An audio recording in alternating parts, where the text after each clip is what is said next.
নতুন পর্ব আর নতুন জায়গা সবাইকে স্বাগত জানাই। তবে নতুন জায়গা হলেও আমি কিন্তু আপনাদের সেই পুরনো পাশের বাড়ির মেয়ে অনামিকা। আজ রয়েছি অমৃতসরে। এবারের পর্বে একটু অন্যরকম হতে চলেছে। আমরা কিন্তু এই প্রথম কোনো ট্রাভেল এজেন্সির সাথে ঘুরছি, আর যাদের সাথে ঘুরছি মানে গ্রুপ ট্যুরে যাদের সাথে রয়েছি প্রায় 100 জনের বেশি, এবং সবাই কিন্তু ঠিক আপনাদের মধ্যে কেউ না কেউ। আর আমাদের প্যাকেজটা বলে রাখি, 18,199 টাকায় 12 রাত 13 দিন। তার সাথে আমরা যেহেতু উত্তরবঙ্গে সেজন্য 2 দিন এক্সট্রা।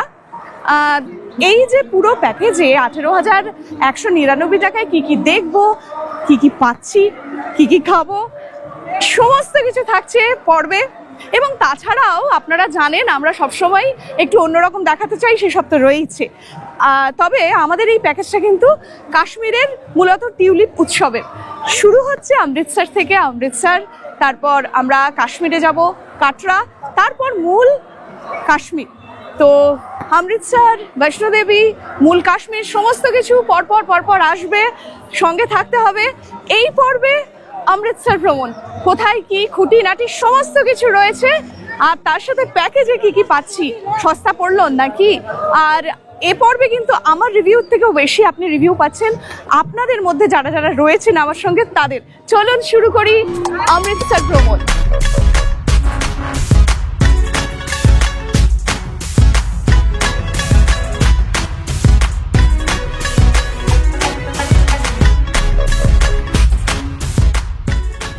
অমৃতসরের হোটেলে ঢুকলাম। হোটেলের নাম হলো এভি গ্র্যান্ড। আরোহী ট্যুর অ্যান্ড ট্রাভেল কিন্তু বেশ সুন্দর হোটেলের আয়োজন করেছে, আমি দেখলাম, এসেই মন ভালো হয়ে যাবে। আর আমরা তো এবার মানে এই লটে অল্পজন, তাই 3টে রুম অ্যালট করা হয়েছে। আমাদের এই রুমটা, আমাদের রুমে আমরা এখানে 3 জন রয়েছি। এখানে আমি যা দেখতে পাচ্ছি 3 সাইজের একটা বেড, পরিষ্কার পরিচ্ছন্ন, সঙ্গে ব্ল্যাঙ্কেট দেওয়া, আর ওইখানে একটা সিঙ্গেল বেড, মাঝখানে কিন্তু একটা কর্নার টেবিল, এসি আছে, আর এইদিকে চার্জিং পয়েন্ট আছে। ঠিক এই পাশে সুন্দর একটা আয়না, বেশ সাজুগুজু করা যাবে, সঙ্গে বসা যাবে, চা ফা খাওয়ার বোতল। আর এখানে বোধহয় কাবার্ডটা, হ্যাঁ একটা কাবার্ড রয়েছে এক্সট্রা। এখানে মোটামুটি ইলেকট্রিক কেটেল সব দেওয়া। আর এখানে সুন্দর বড় সড়ো ওয়াশরুম, ওখানে কিন্তু গিজার, লাইট টাইট সব বেসিক ফ্যাসিলিটি, আয়না, ইলেকট্রিক লিকুইড সোপ সবই আছে। আমার বেশ পরিষ্কার পরিচ্ছন্ন ভালো লাগলো, ব্যবস্থাপনা ভালো এখনো পর্যন্ত।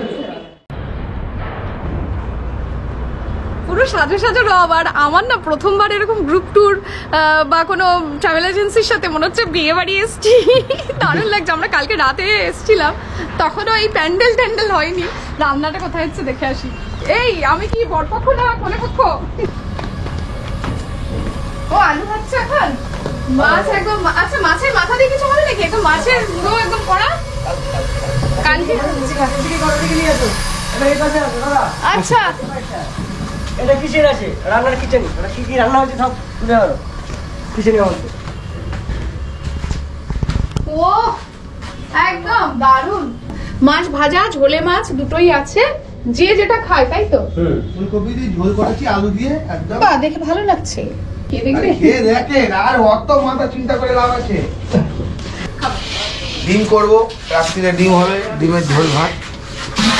সত্যি বিরিয়ানি চালের মতোই ভাত, একদম মানে লম্বা লম্বা লং গ্রেনের চাল নেওয়া হয়েছে। আর আলু ভাতেও করা, কারণ আমাদের মধ্যে না একজন আছেন নিরামিষ খান, এবং তার খাওয়ারও একদম মানে বেছে বেছে খান সেদ্ধ বা ইয়ে, সেই জন্য আলাদা করে করা হয়েছে এতজনের মধ্যেও। আর ভালো ব্যাপার সেটা হলো দিব্যেন্দুদা না, মানে আমাদের আরোহী ট্যুর অ্যান্ড ট্রাভেলসের যিনি ওনার, ছোট্টুদাদের কিন্তু একদম কলকাতা থেকেই নিয়ে এসছে না। তবে কতজন এসছো গো?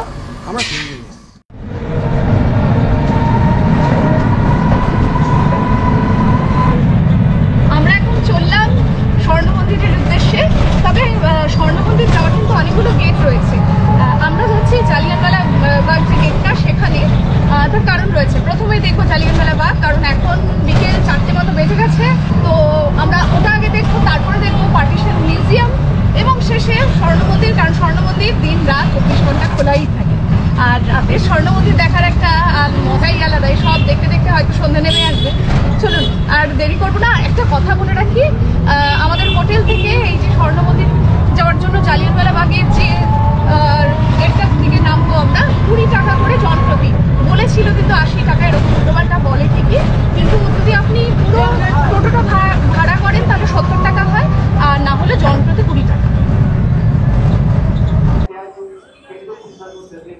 এই যে মূর্তি দেখতে পাচ্ছেন এটা কিন্তু গুরু রঞ্জিত সিং এর মূর্তি। আর এই যে চকটা, এই চকটাকে বলে ফোয়ারা চক বা ওনাদের ভাষায় ফবারা চক। আর এই পুরো যে স্ট্রিটটা, এই পুরো স্ট্রিটটাকেই কিন্তু বলা হয় হেরিটেজ স্ট্রিট। আর এদিক দিয়ে আমরা যাব জালিয়ানওয়ালা বাগের জন্য। আর এই ফাঁকে বলি, এই রাস্তার দুধারে কিন্তু সেই যেখান থেকে গাড়ি নামাবে, অটো নামাবে, দুধারেই কিন্তু রয়েছে অনেক দোকান, পাঞ্জাবি, ওড়না, তারপরে চুড়িদার, জুতি, আর নানান ধরনের জিনিসের। এই স্ট্রিটটা না মানে একদম অটো আপনাকে সামনে নামায় না, তো এই স্ট্রিটটা না নামানোই ভালো, হাঁটতেই ভালো লাগবে। সবসময় যে সবকিছু নিতে ভালো লাগে তা নয়, কিন্তু এই যে একটা আপনি অন্য জায়গায় এসছেন, সেখানকার কালচার বা সেখানকার জিনিসপত্র দেখছেন, এগোচ্ছেন, এটা একটা অন্যরকম ভালো লাগা। দেখতে দেখতে কখন আপনি পৌঁছে যাবেন আপনার গন্তব্যে টেরই পাওয়া যাবে না, যেমন আমরাই হলো, এই তো চলেই তো এসছি। এই সেই প্রতীকী মুখ, এত মানুষ মৃত্যুশয্যায়, যার জন্য জালিয়ানওয়ালা বাগ সেই প্রতীকী একটা মূর্তি করা হয়েছে।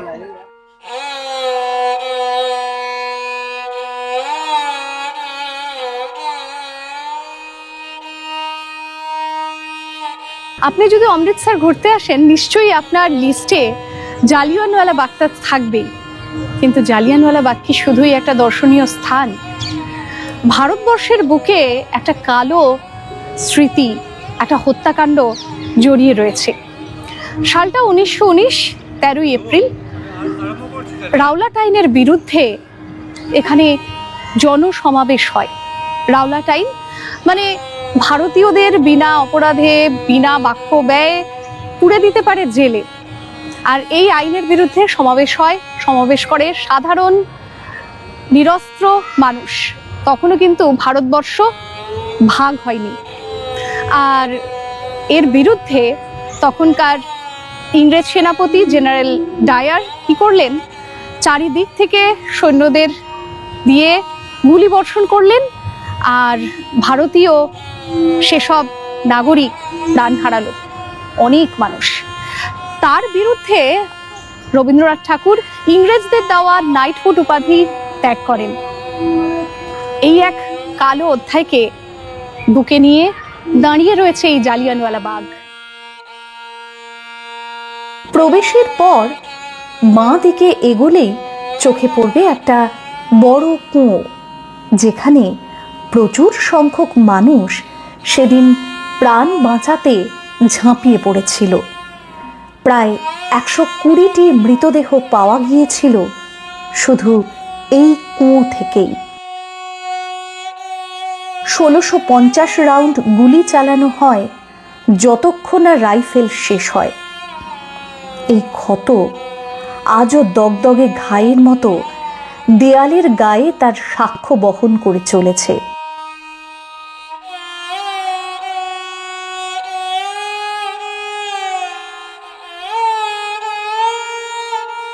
ফোয়ারা চকের ওইদিকে ছিল জালিয়ানওয়ালা বাগ, আর এইদিকে পার্টিশন মিউজিয়াম। 47-এর আকস্মিক দেশভাগ মানুষকে কোনো রকম প্রস্তুতির সময় দেয়নি। মানুষ বাস্তুচ্যুত হয়ে যেটুকু সম্ভব তাদের সঙ্গে বহন করে নিয়ে আসে এদেশে। এই জিনিসগুলি কেবল কোনো জড় বস্তু নয়, বরং ভিটে মাটি হারানোর যন্ত্রণা ও সহ্য শক্তি। মিউজিয়ামে রাখা কিছু ছবি ও সেসব জিনিস বর্ণনা করে তাদের হাহাকারকে। প্রবেশ মূল্য 10 টাকা, খোলা থাকছে সন্ধে 6টা পর্যন্ত। এখান থেকে কিন্তু অবশ্যই মাথা ঢাকার যদি আপনার কাছে থাকে তখন, না হলে এরকম নেবেন, একটা স্মৃতিও থেকে যাবে। এগুলো তৈরি করা ये कितने का है भैया? 20 और ये वाला? ये भी 20 का।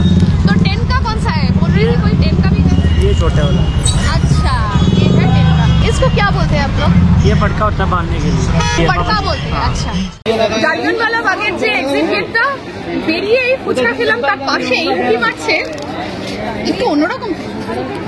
राम लड्डू मतलब बनता किससे है ये? मूंग और चने का। मूंग और चने का दाल। एक प्लेट कैसा है? 40।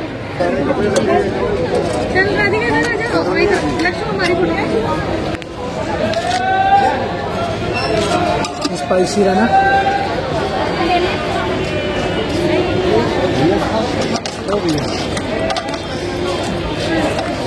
स्पाइसी रहना भाई। पैसे दे रहे भैया। 40 रुपये प्लेट। যে স্যালাড দিয়েছে আর এটা শুকনো যেটা ডালের বড়া সেটা রাম লাড্ডু। এটা একটা নতুন ডিশ কিন্তু ভালো খেতে। আমি ভেবেছিলাম এই বড়াটা বোধহয় একদম শুকনো শুকনো হবে, শুকনো না, এটাও লবণ জল একটু স্পাইসে সোক করা। এইটা দেখি লাল লালটা, এটা একটু বেশি সোক করে, টক টক বেশি, ভালো খেতে। সাজেস্ট করবা খেতে? খেয়ে দেখবেন, ভালো লাগবে। 40 টাকায় এক প্লেট এতগুলো পাওয়া যায়, খেয়ে দেখবেন, ভুলবেন না।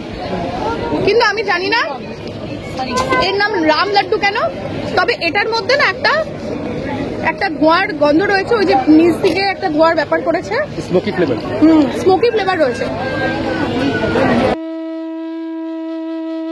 সত্যি কথা বলতে কি, অমৃতসরে যাব, স্বর্ণ মন্দির দেখব, ব্যাপারটাকে তখনও পর্যন্ত হালকাভাবেই নিয়েছিলাম। কিন্তু স্বর্ণ মন্দিরকে প্রথমবার যখন চাক্ষুষ দেখলাম, এর রূপ বর্ণনা করতে ভাষা কম পড়ে যায়। পূর্ণিমার চাঁদের আলোয় মন্দিরের সমস্ত সোনা যেন গলে গিয়ে অমৃত সরোবরের জলে মিশে গেছে। একসময় চোখ ঝলসে যায়। এখন বুঝি কেন প্রতি মাসে 30 লক্ষেরও বেশি মানুষ এখানে আসেন। বইপত্র ঘেঁটে জানলাম মোট 662 কেজি সোনা দিয়ে 24টি আস্তরণ দেওয়া হয়েছিল। বর্গাকার এই মন্দির চত্বরে রয়েছে 4টি গেট। মূল মন্দির ছাড়াও রয়েছে একটি সরোবর, একটি মিউজিয়াম, একটি ক্লক টাওয়ার, গুরুদুয়ারা কমিটির অফিস ও লঙ্গরখানা। 24 ঘন্টা খোলা থাকলেও আমার মনে হয় রাতেই এর আসল রূপকে সবচেয়ে ভালো বোঝা যায়।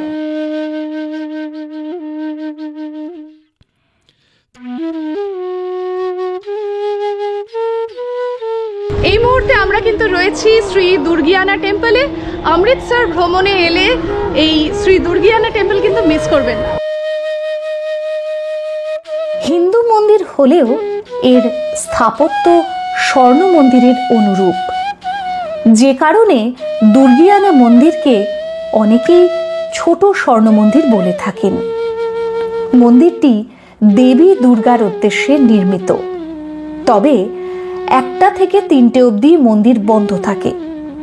মন্দিরের উপরিভাগ সোনায় মোড়া আর দরজাগুলি রূপায় তৈরি।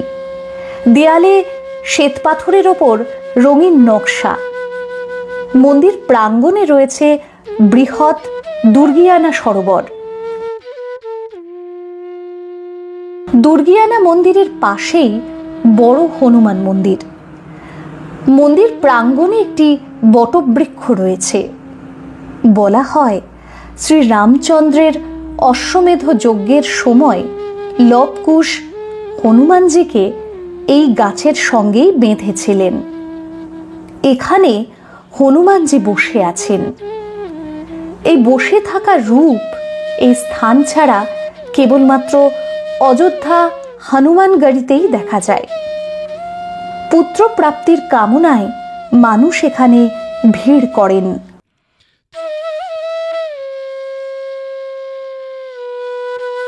রয়েছে 700 বছরেরও বেশি প্রাচীন শীতলা মন্দির। মায়ের মুখোমুখি পিতলের সিংহ। রোগ মুক্তির কামনা নিয়ে ভক্তেরা এসে থাকেন। বলা হয় একসময় মা সীতাও এখানে আসতেন পুজো করতে। যাই হোক, গাড়ি ছুটছে অমৃতসরের খালসা কলেজের পাশ দিয়ে। নির্মাণকাল 1892। আমরা চলেছি আটারি বর্ডারের দিকে। আমরা রয়েছি আটারিতে, যেটা অনেকেই ওয়াঘা বর্ডার বলে থাকে। ওয়াঘা বর্ডার বলছি না, আটারি বলছি না। আটারি গ্রামটা কিন্তু ভারতের দিকে, আর ওয়াঘা যেটা আছে সেটা পাকিস্তানের দিকে। আচ্ছা, আপনি যেখানে গাড়ি থেকে বা বাস থেকে নামবেন সেখান থেকে রিক্সাওয়ালারা আপনাকে বলবে প্রচুর দূর, আপনি জায়গা পাবেন না, এসব কিছু বলবে, এবং রিক্সায় ওঠার জন্য আপনাকে বলবে। আমরাও তাই করেছি, রিক্সায় উঠে গেছি। বলছে 100 টাকা, যতজনই যান 100 টাকা। আমরা যা হোক বলে টোলে পার হেড 20 টাকায় রাজি করিয়েছি। 60 টাকা দিয়ে নেমেছি। ওঠার আর নামার ডিস্টেন্স কি বলবো, কয়েক সেকেন্ড। তার থেকে বেশি আপনাকে যেখানে নামাবে তার থেকে স্টেডিয়াম হাঁটতে হবে। সেজন্য রিক্সাওয়ালার পাল্লায় পড়বেন না, একটু আগাগ দিয়ে আসুন। খুব সামান্য রাস্তা হাঁটতে হয় ওইখানে, বরঞ্চ এই যেখানে রিক্সাওয়ালা নামাবে তার থেকে স্টেডিয়াম অব্দি প্রচুর রাস্তা। আর কি কি আনবেন না সেটা খুব দরকারি জিনিস। কোনো রকম পাওয়ার ব্যাংক আনবেন না, কোনো তার কোনো কিছু আনবেন না, মারা যায় এমন কিছু অ্যালাউ নেই। ক্যামেরাও, কাঁচের জিনিস অ্যালাউ নেই, এমনকি ক্যামেরাও কিন্তু প্রপার চেকিং এর পর অ্যালাউ করে। এবার প্রপার চেকিং এর কোনো গাইডলাইন্স নেই। কারো হাতে হয়তো পড়লো, সে ভাবলো ঠিক আছে আপনার ক্যামেরা অ্যালাউ, আবার কারো হাতে পড়লো অ্যালাউ না। সেজন্য ফোন দিয়ে করুন, কোনো অসুবিধা নেই। আর পাওয়ার ব্যাংক তো একদমই আনা যাবে না, কারণ পাওয়ার ব্যাংকের অল্প একটু চার্জ দিয়েও নাকি ব্লাস্ট করানো যায়, সেজন্য পাওয়ার ব্যাংক অ্যালাউ নেই। ফোন আনুন, সঙ্গে পার্স আনুন, ব্যাস যথেষ্ট। আর হেঁটে আসুন।